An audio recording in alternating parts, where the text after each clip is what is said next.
got a 45-yard shot, and for many of you, this mid-range wedge shot induces fear. And what I want to give you is tools to add some confidence and really help you get over that fear and really be able to pull this shot off on a regular basis. So today I'm going to give you 3 keys to help you understand how to hit these mid-range wedge shots. Key number 1, I want you to try to shorten up that backswing. And the reason we do this, I see so many of my students, they make this really long backswing and then they slow down into impact. They end up leaving the club in the ground, chunking the ball, or trying to compensate and sculling it over the green. So when we shorten the backswing, that gives us the ability to be a bit more aggressive on the way through and just make sure we're getting through the ball at impact. So key number 1, let's try shorten up that backswing. That's going to look something like this.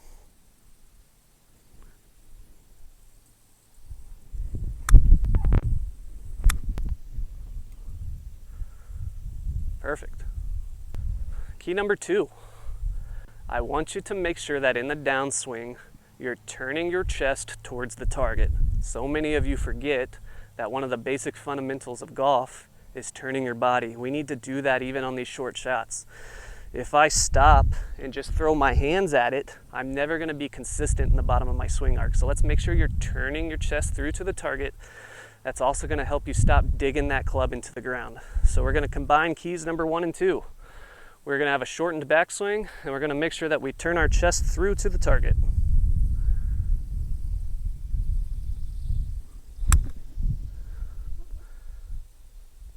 Perfect. Key number 3, and this is kind of a 2-part key. I want you to be comfortable with letting the golf club bounce off the ground. All right? In order to do that, you have to effectively use the bounce of your wedge.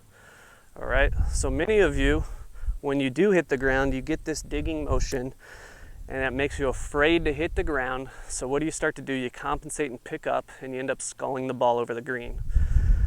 Please go watch my video, 3 keys to improve your wedge game, and that's going to help you learn how to use the bounce a little bit better. For today, I'll just give you a quick tip that typically we want to see the handle return to its same position at address to help you use that bounce. So we want that club more straight up and down as opposed to having shaft lean at impact. So combining keys number 1, 2, and 3, we're going to have a shortened backswing.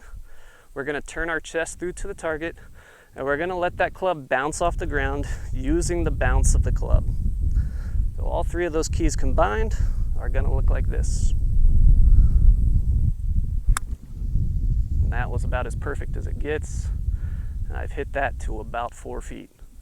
So hopefully using those 3 keys, you can really jumpstart your mid-range wedge game.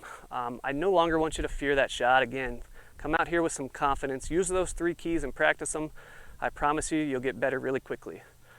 If you enjoyed this video, please hit that thumbs up button. Make sure you subscribe to the channel. Click the bell for notifications so you can come back and see me weekly.